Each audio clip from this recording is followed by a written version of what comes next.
Përshëndetje të gjithëve. Prej 45 minutash gjendemi në doganën e Blatit për të kaluar për në Maqedoninë e Veriut dhe këtu jemi hasur me një pengesë të paprecedent nga ana e policisë maqedonëse për të kaluar dhe për të udhëtuar drejt Shkupit.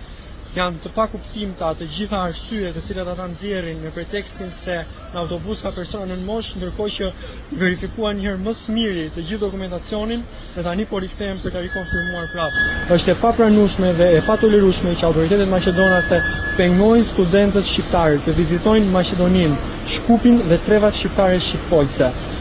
Ne do të vemi dhe do të realizojmë misionin ton në mënyrë të pandalur dhe do të bashkohemi me të gjithë vëllezërit dhe motrat tanë në Shkup sot, sepse nuk dorëzohemi dhe nuk kemi frikë nga askush. Këtë do ta di çdo njeri, çdo shqiptar, çdo maqedonas që misioni ynë vazhdon i palëkundur drejt Shkupit, sepse Tirana është me Shkupin, sepse studentët shqiptar janë me studentët dhe vëllezërit tanë maqedonë. Faleminderit.